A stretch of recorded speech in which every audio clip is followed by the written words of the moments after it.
Good morning student. आज online class में आप लोगों का हार्दिक स्वागत करता हूं।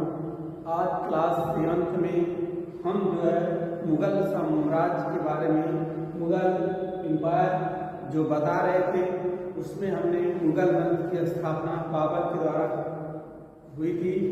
इसको हम बता चुके, बाबर के युद्ध के बारे में बता चुके हैं। आज हम जो है बाबर के पुत्रों में जो सबसे बड़े पुत्र थे नसीरुद्दीन मोहम्मद हुमायूं के बारे में आपको बताएंगे, किस तरह से उसने मुगल साम्राज्य को आगे बढ़ाने का काम किया। तो सबसे पहले हम देखेंगे जो इनका जो शासन था। आप देखेंगे जो हुमायूं का शासनकाल था, यह दो मतलब आप देखेंगे चलता है। इसमें 1530 से 1540 तक एक बार की सत्ता संभाले, फिर दोबारा देखेंगे 1555 में, 1556 में इनका दोबारा राज्याभिषेक हुआ था। तो इस तरह से दो बार, एक बार शासक बनने के बाद फिर कुछ कारणों से आप देखेंगे पढ़ेंगे इसमें, उसके बाद फिर 1555 ईस्वी में इनको जो है राज्याभिषेक किया गया था। इस तरह से हम देखेंगे इनके बारे में। तो आप देखेंगे जो इनका जो हुमायूं का जन्म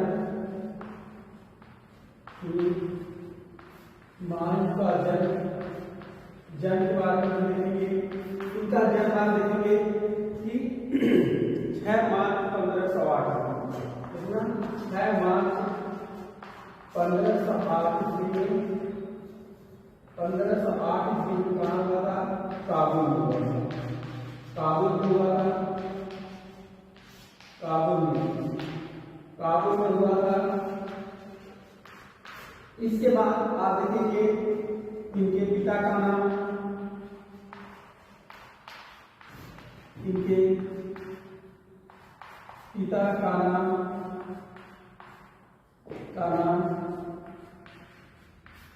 बाबर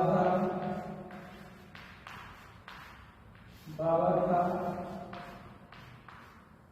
तथा माता का नाम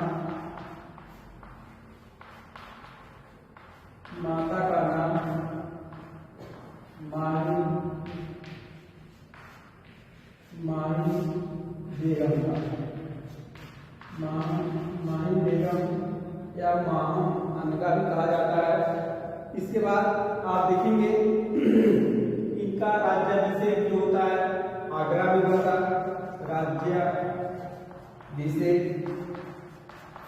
इनका राज्याभिषेक जो कहा हुआ था? आगरा में हुआ था।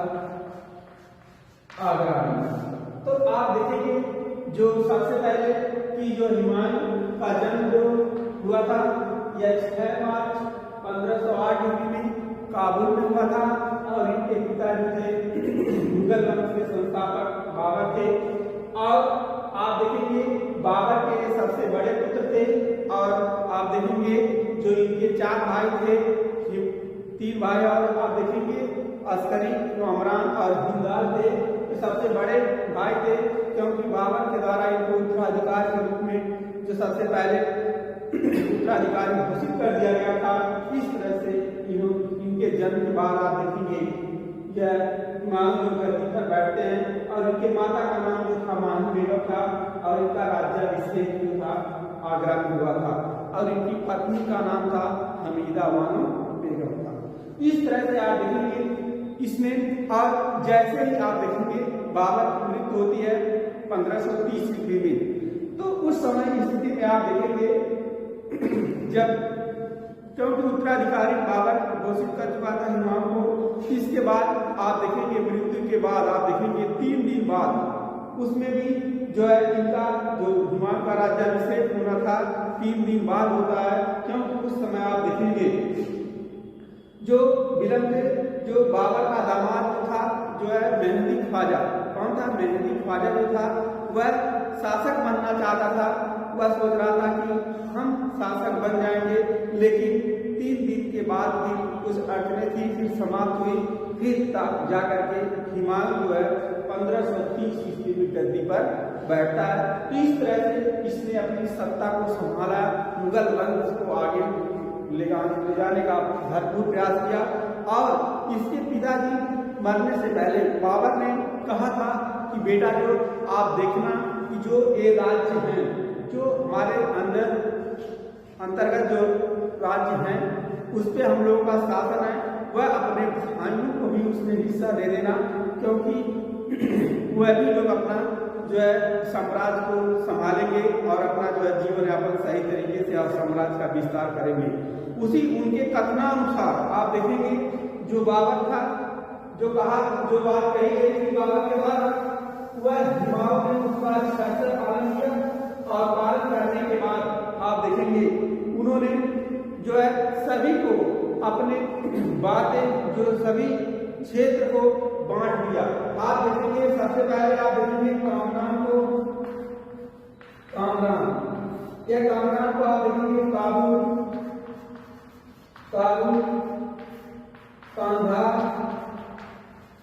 कांधार और आप देखेंगे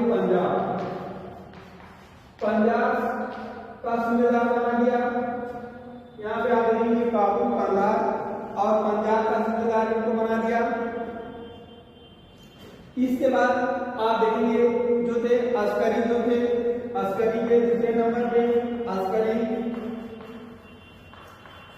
अस्करी को जो है आप देखेंगे इनको जो है संभल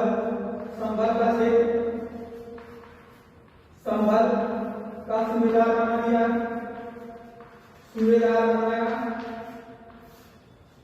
और आप देखेंगे जो तीसरे नंबर पे जो थे हिंदार को भी जो आप देखेंगे इनको जो अधिकार क्षेत्र मिला, यह अलवर का सूबेदार बन गए थे। कहाँ का मिले थे? अलवर राजस्थान में अलवर का सूबेदार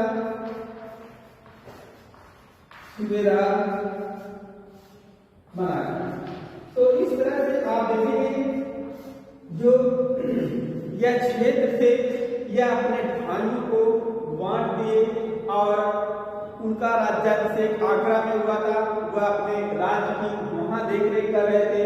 कामरान जो उनके भाई थे उनको काबुल, कांधार, पंजाब की सूबेदारी सौंपी, और आप देखेंगे अस्करी जो थे अस्करी को संभल का सूबेदार बना दिया, और आप देखेंगे हिंदार को अलवर का सूबेदार बना दिया। तो इस तरह से आप देखेंगे हिमायू ने अपने भाइयों को उनके अधिकार को देकर अपने साम्राज्य का विस्तार धीरे धीरे करने लगा और सभी लोगों को आगे बढ़ने का उसने मौका दिया। लेकिन आप देखेंगे कुछ और उनके द्वारा कुछ युद्ध होते हैं, उनके बारे में हम देखेंगे बारी से। आप देखेंगे कलिंजर का युद्ध आप देखेंगे, कलिंजर का युद्ध इनमें सबसे पहले आप देखेंगे जो सबसे पहला युद्ध लड़ा कलिंजर का युद्ध था 1521 ईस्वी में। का 1521 ईस्वी में इन्होंने कलिंजर युद्ध लड़ा। आप देखेंगे जो यह कलिंजर जो है बुंदेलखंड की पहाड़ी पर आप देखेंगे बांदा जिले में कलिंजर दुर्ग पर आप देखेंगे सबसे पहले जो है हिमायू ने आक्रमण किया। उस समय वहां का जो शासक था प्रताप रुद्रदेव थे।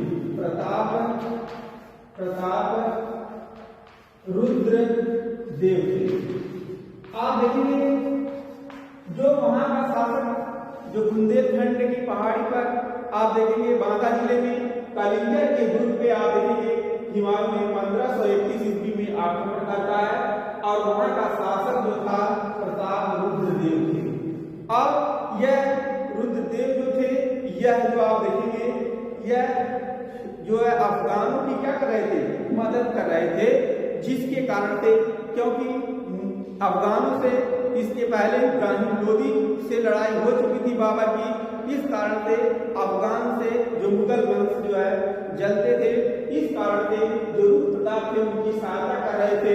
इस कारण से जैसे ही हिमायू देखा कि यह हमारे जो है रास्ते की बाधा है, इस तुरंत उसकी कलिंजर पर 1521 ईस्वी में जो है क्या कर देता है? युद्ध कर देता है।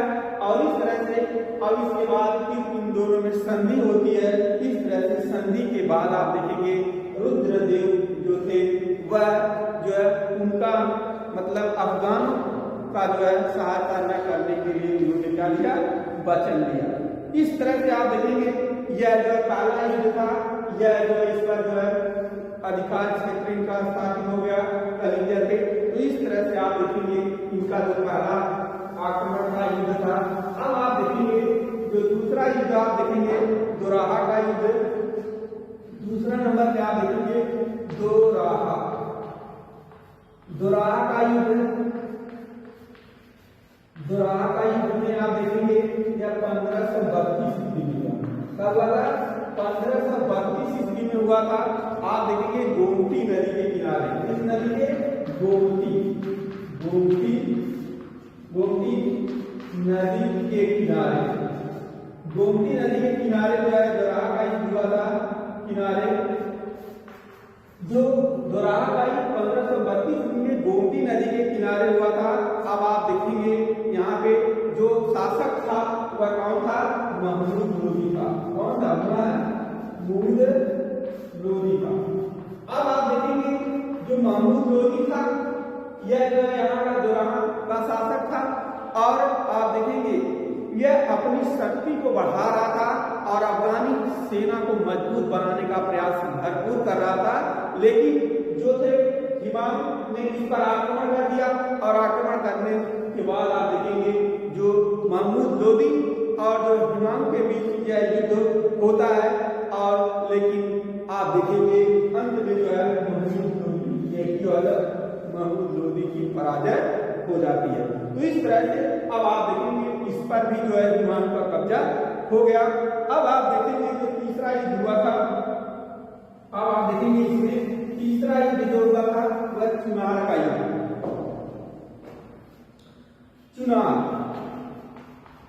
चुनार का युद्ध तीसरा आप देखेंगे चुनार का युद्ध आप देखेंगे 1532 ईस्वी में ये भी हुआ था। आप देखेंगे इसमें क्या हुआ था, यह आप देखेंगे जो युद्ध हुआ था मिर्जापुर जिले में स्थित, यह कहाँ पे है? मिर्जापुर जिले में स्थित चुनार के दुर्ग पर। यह कहाँ पे स्थित है? मिर्जापुर जिले में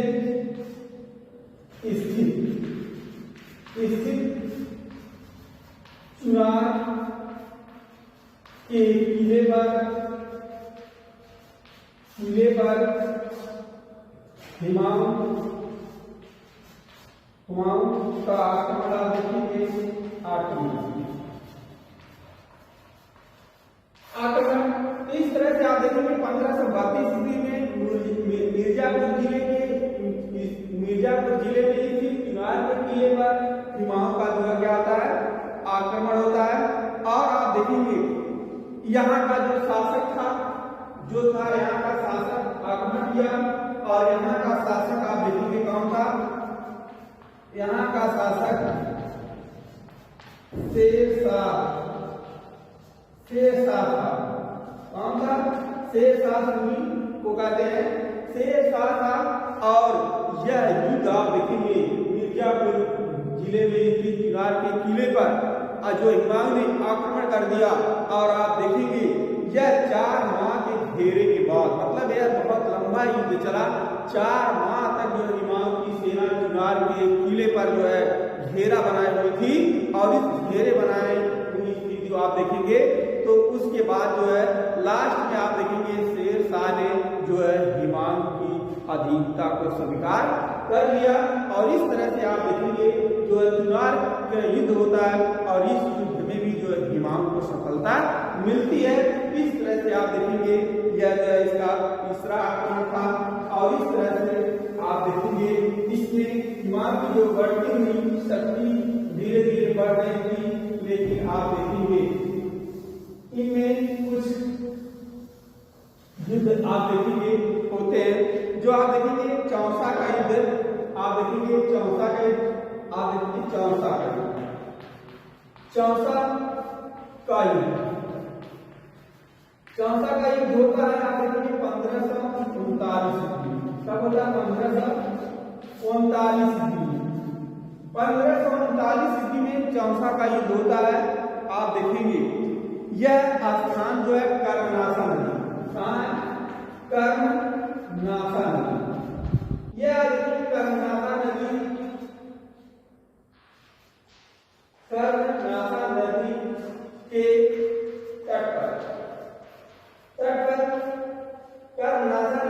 तट पर आप देखेंगे बिहार के चौसा नामक स्थान पे कहा हुआ था बिहार,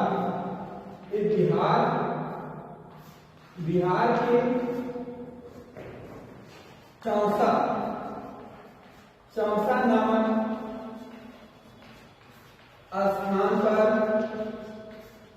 नामक स्थान पर जो है आप देखेंगे कर्मनासा नदी के तट पर जो बिहार के चौसा नामक स्थान पर जो युद्ध 1539 ईस्वी में प्रारंभ हुआ था। आप देखेंगे इसमें क्या घटना हुई और आप देख लीजिए यहीं पे जो है चुनार के युद्ध में शेरशाह पराजित हुआ था, लेकिन शेरशाह ने अपनी शक्तियों को इकट्ठा कर लिया था। और अब समझ लीजिए कि किस तरह से सत्ता परिवर्तन होता है। यहाँ पे आप देखने को मिलेगा कि चौसा के युद्ध में कर्नासा नदी के तट पर बिहार के चौसा नामक स्थान में जब यह युद्ध शुरू होता है, इस युद्ध में आप देखेंगे ये घटना जो प्राकृतिक घटना घटती है, क्या घटी, जो कर्नासा नदी जो गंगा की सहायक नदी थी, गंगा की सहायक नदी थी, और इन नदियों में अचानक क्या आ जाती है, बाढ़ आ जाती है। क्या आती है, अचानक कर्नासा और गंगा नदियों के बीच में आप देखेंगे अचानक जब बाढ़ आती है तो यह आप देखेंगे नदियां पूर्ण से भर जाती हैं, और नदियों के किनारे जो सेनाएं थी जो है हिमायू की, आप देखेंगे वह बहुत से सैनिक जो बह गए, और यह खुद अपनी जान को बचा करके उस नदी में जो है कूद जाता है। क्या हिमायू जो है अपनी जान को बचा करके स्थिति में आप देखेंगे युद्ध के दौरान वह अपनी जान बचा करके खुद भागता है, और आप देखेंगे उसकी जान निजाम नामक एक भिश्ती में, मतलब जब हिमायू जो नदी में अपने घोड़े के साथ कूद जाता है तो यह डूबने ही वाला था। यह क्या हिमायू की स्थिति उस समय संजोग सही था कि इसने बच गए, क्योंकि आप देखेंगे उसमें बचाने वाले एक निजाम नामक एक व्यक्ति थे जो भिश्ती संप्रदाय के थे, उन्होंने उनकी जान बचाई, और इस तरह से उनकी जान बचाई और उनको डूबने से बचाया, और इस तरह से वह आप देखेंगे अपनी जान बचा करके किसी तरह से सुरक्षित हुए, और इस युद्ध में इनको जो है हिमायू को जो है पराजय का सामना करना पड़ा। और यहीं से आप देखेंगे जो पूर्ण रूप से अब परिवर्तन होना शुरू हो जाता है, और यहाँ से जो है हिमायू की जो हार हो जाती है।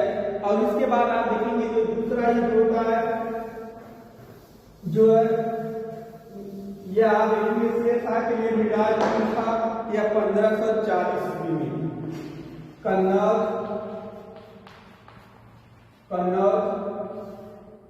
या बिलग्राम का युद्ध,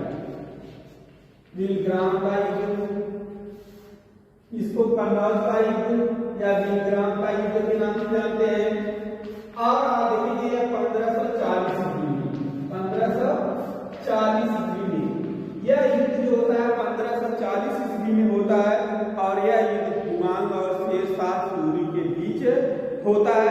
बिलग्राम नामक स्थान पे आप देखेंगे होता है, लेकिन इसमें भी जो है हिमायू की क्या होती है, पराजय होती है। किसकी पराजय, हिमायू क्या होती है, पराजय हुई। इस तरह से आप देखेंगे हिमायू की पराजय होती है, और इस युद्ध में शेरशाह और हिमायू के बीच युद्ध होने के बाद हिमायू इसकी पराजय होती है। इस तरह से आप देखेंगे, और उसने जब उसकी पराजय हो गई तो वह आप देखेंगे सिंध की ओर भागा।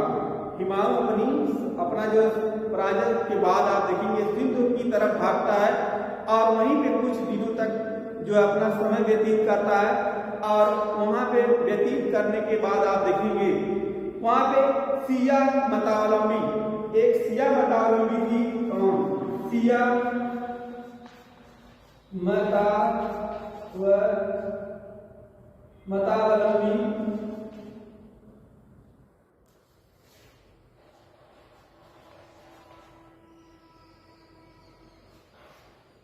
सिया मतावलंबी आप देखेंगे कौन थी,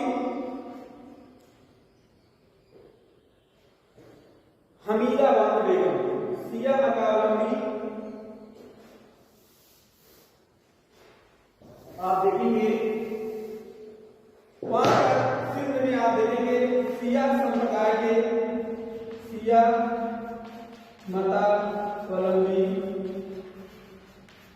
मदालमी, हमीदा,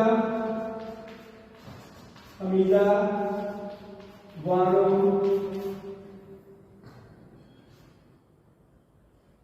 से हमीदा बानो, बेगम से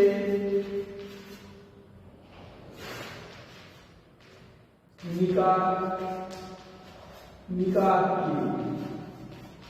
और आप देखेंगे यहीं पर इन्होंने जब युद्ध से सिंध की तरफ भागते हैं, वहां पे कुछ दिनों तक अपना समय व्यतीत करते हैं। वह सिया बताओगी हमीदा बानो बेगम से मिलते हैं और उनसे जो निकाह करते हैं, उनसे विवाह कर लेते हैं। इसके बाद विवाह करने के बाद आप देखेंगे जो है यहीं पर आप देखेंगे जो अमरकोट के राणा वीर साल में आप देखेंगे अमरकोट में अमरकोट के राणा वीर साल में अमरकोट के राणा वीर साल में आप देखेंगे कि महल में अमरकोट के राणा वीर साल के महल में जो अकबर का जन्म होता है, अकबर का जन्म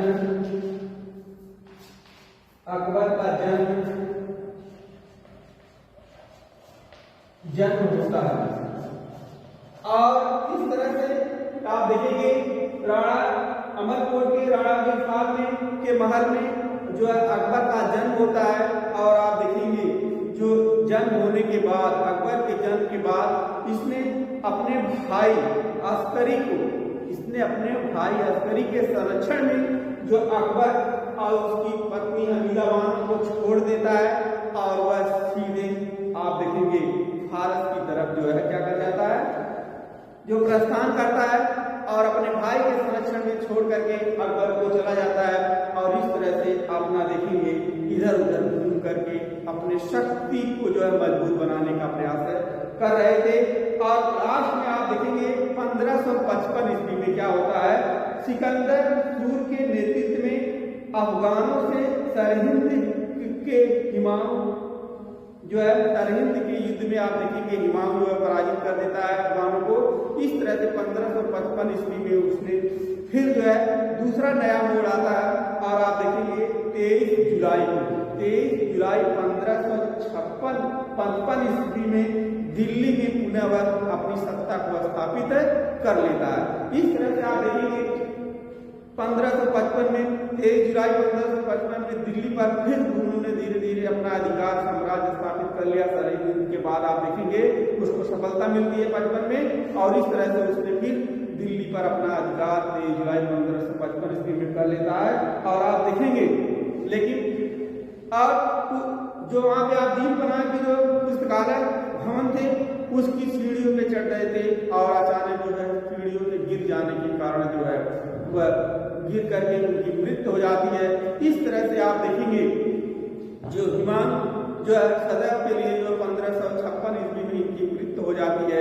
इस तरह से इन्होंने अपने जीवन काल में आप देखेंगे इतने संघर्ष किए कि हमेशा जो है इनको कभी शांतिपूर्वक रहने का मौका नहीं मिला। इधर से उधर भागते हुए लड़खड़ाते हुए इनकी जिंदगी बीती और इस तरह से आप देखेंगे इनका जीवन काल समाप्त होता है। और इनके बाद आप देखेंगे इनका पुत्र जो है अकबर जो है सत्ता को संभालता है। इस तरह से आप देखेंगे हुमायूं द्वारा किस तरह से सत्ता स्थापित की गई और इसके बारे में हमने पढ़ा कि इसका शासन कब से कब चला, कितने युद्ध हुए, इसके बारे में हमने जाना। तो आज के लिए इतना ही, धन्यवाद।